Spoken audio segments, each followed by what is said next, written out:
You hit send, the big one, the email to your boss, her boss, and the entire leadership team. You lean back, a little sigh of relief, and then you see it, in the sent folder, glaring at you like a neon sign. A typo. You didn't write best regards, you wrote best retards. The blood drains from your face, your heart starts hammering against your ribs like it wants out, your stomach plummets. It's not just embarrassment, it's pure, uncut panic, a 5-alarm, life is over, primal terror. Or maybe it's the Zoom call. You finish making your point and you're met with complete silence. Nobody nods, nobody unmutes. It's just a grid of blank faces. Did your internet cut out? Was your idea terrible? Did you offend someone? The silence stretches for what feels like an eternity. And in that void, the same feeling creeps in, that cold, full-bodied dread. Your brain doesn't register awkward pause. It registers imminent social execution. And here's the question that ruins the rest of your day. Why? Why does a tiny digital mistake feel like a physical attack? Nobody is going to die. You're not going to be exiled from the company. So why is your body reacting as if you've just been spotted by a predator? Look, it's because the ancient survival-focused hardware in your skull can't tell the difference between a typo and a tiger. And that software is long overdue for an update. To understand that panic, you have to meet the ghost that haunts your brain, the ghost of the ancestral tribe. For 99% of human history, we lived in small, interdependent hunter-gatherer groups of maybe 50 to 150 people. Your modern phone-scrolling, email-sending brain evolved for that world, not this one. And in that world, social belonging wasn't some nice-to-have for your mental health. It was a non-negotiable requirement for staying alive. Your tribe was your grocery store, your security system, and your hospital, all rolled into one. Your brain became a supercomputer for detecting any sign, a sideways glance, a change in tone that could signal a threat to that belonging. So making a mistake that caused others to see you as incompetent or lazy or untrustworthy, that wasn't just awkward. That was a potential death sentence. A single serious screw-up, botching a hunt, failing to find water, or falling asleep on watch could lead to social exile. And in the Pleistocene, exile meant you were alone. And alone, you were food for a saber-toothed cat. That deep primal fear of being cast out is still running as a background process in your mind. It's a survival program that has been running for 200,000 years. It doesn't understand your performance review. It only understands life and death. The need for external validation is the beginning of the end. A man is a fortress. Nobody is a fortress. We're pack animals who invented spreadsheets. That's the whole problem. This isn't a failure of character. It's a feature of our biology, a leftover survival instinct. Our brains are hardwired to believe that social mistakes are survival mistakes. That's the ghost in the machine. And when you send that typo, the ghost doesn't just get spooked, it pulls the fire alarm for the entire building. That fire alarm is your amygdala. It's a tiny almond-shaped cluster of neurons deep in your brain, and it's your official smoke detector for threats. The thing about the amygdala is that it's built for speed, not accuracy. It has one job: to scream "danger" at the slightest hint of trouble. It doesn't pause to analyze the situation. It doesn't check for context. It just reacts. It's the part of your brain that makes you jump when a door slams. It's ancient, it's powerful, and it has no chill whatsoever. When the typo tiger appears, your amygdala hijacks your system. It floods your body with a chemical cocktail of cortisol and adrenaline. This is the famous fight or flight response. Your heart rate skyrockets to pump blood to your muscles. Your breathing gets shallow and fast to take in more oxygen.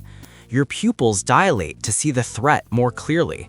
Your entire body is primed for intense, physical, life or death action. All of your resources are redirected from long-term thinking to immediate survival. It is a total system override. Here's the thing. This system is a masterpiece of evolutionary engineering if you're actually facing a saber-toothed tiger. But in the modern world, the triggers have changed. The threat isn't a predator in the bushes, it's an awkward silence on a Zoom call. It's a slightly critical tone in an email from your manager. It's sending best retards to the CEO. Your brain's threat detection system is firing on all cylinders, but the threat it's designed for vanished 10,000 years ago. The alarm is real, but the fire is imaginary. And this constant low-level activation is brutal. When your brain is always marinating in stress hormones like cortisol, it's physically exhausting. This isn't just in your head, it's a physiological state that drains your resources. You're burning through energy meant for creativity, focus, and connection just to manage imaginary threats. It's a direct path to burnout. You're depleting your capacity for happiness by treating every minor social friction as a catastrophe. And they just let it happen. This chemical tsunami is why the feeling is so intensely physical. The cortisol and adrenaline dump is what causes that hot, prickly flush of shame that rushes to your face, that's blushing. It's what makes your heart feel like it's going to beat out of your chest. It's why your hands get cold and clammy as blood is redirected to your major muscle groups. Your body is genuinely preparing for a battle that will never happen. You're ready to either fight a tiger or run from it, but all you can do is stare at a screen. And what about that feeling of your mind going completely blank? You can't think of a reply, you can't form a sentence. You just buffer. That's the freeze response. It's the third, often forgotten survival tactic. For our ancestors, when you couldn't fight or flee, the best option was to play dead, become invisible. So your brain pulls the emergency brake. It shuts down non-essential functions like witty comebacks or complex problem solving to divert all resources to staying perfectly still. That's why you can't find the words. It's not you being dumb, it's your brain trying to hide you from a predator that isn't there. You must sit with the discomfort. This physical reaction is merely a failure of will. Not now. It is not a failure of will. It's a success of biology.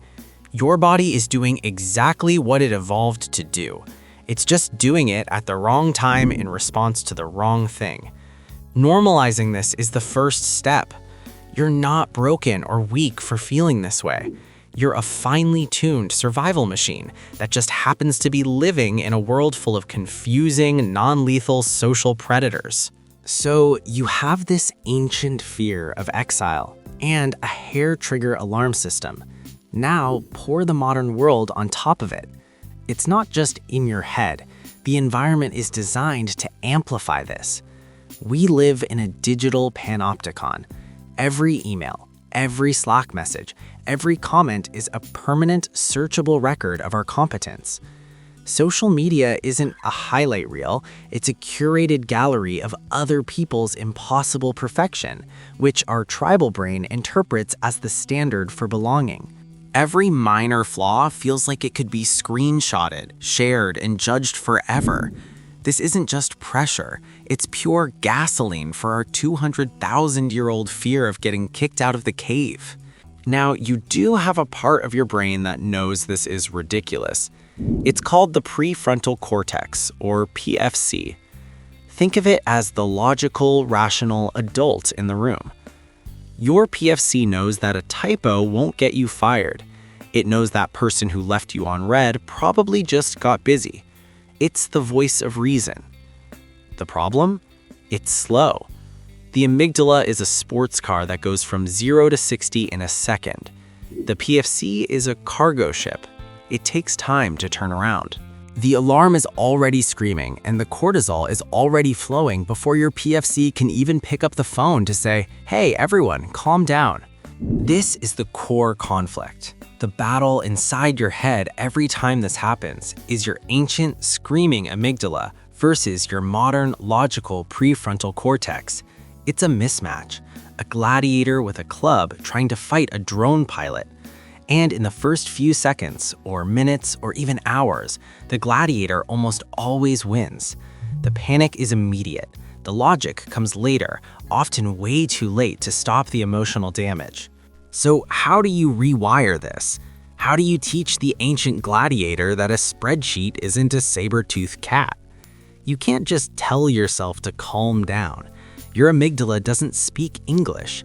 It speaks the language of survival and sensation.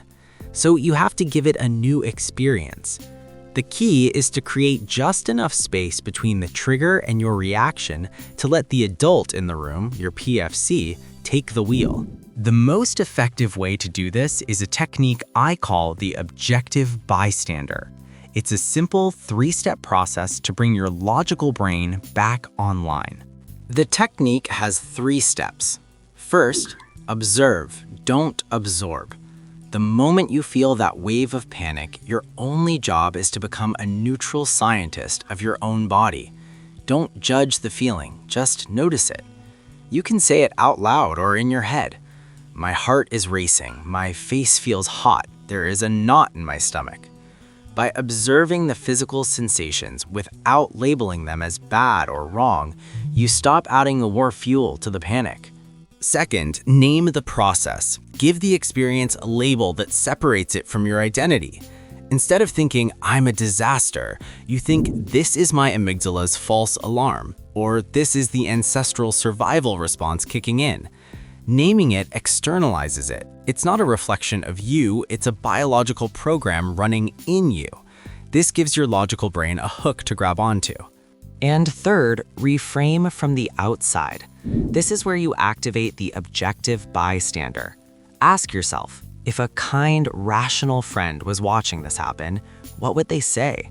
They wouldn't say, your life is over. They'd say, okay, you made a typo. It's embarrassing for a minute, but is anyone going to remember this tomorrow? This step actively engages your prefrontal cortex, bringing that slow, logical cargo ship into the harbor to calm the storm. What an elaborate ritual to justify weakness. Comfort is temporary. Character is forever. Okay, Buddha with Wi-Fi. Carry on. Look, this isn't about seeking comfort. It's about being effective. It's about training your brain. Let's apply it to the typo. You see it. The panic hits. Step 1, observe. Okay, my heart is pounding. I can feel heat in my chest. Step 2, name. This is the social exile fear. My amygdala thinks I'm about to be kicked out of the tribe. Step 3, reframe. As an objective bystander, what's actually happening? I made a spelling error. Will I be fired? No. Will people think I'm slightly less perfect? Maybe for 3 seconds. The actual threat level here is 0. By walking through that, you are actively engaging your prefrontal cortex. You are bringing the cargo ship online. You are sending a signal back to your amygdala that the threat has been assessed and it is not real. The more you do this, the more you build a new neural pathway. You are teaching your ancient brain through experience that the modern world is mostly safe. You are updating the software, one typo at a time. Here's the thing. Your brain isn't broken. It's not trying to sabotage you. It's trying to protect you with an ancient, outdated map of the world. Social mistakes are not survival threats. Embarrassment is not a predator. Your brain's overreaction is a feature, not a bug, a relic of a time when the stakes were infinitely higher. Understanding this is the key. You can stop blaming yourself for feeling panicked and start seeing it for what it is, a false alarm. And maybe we can reframe awkwardness itself. It's not a sign of failure. It's a sign of our shared humanity. It's a reminder that we're all just evolved primates trying to navigate a weird digital world with brains built for the savannah. And that's okay. Nobody is telling you this, but they should be.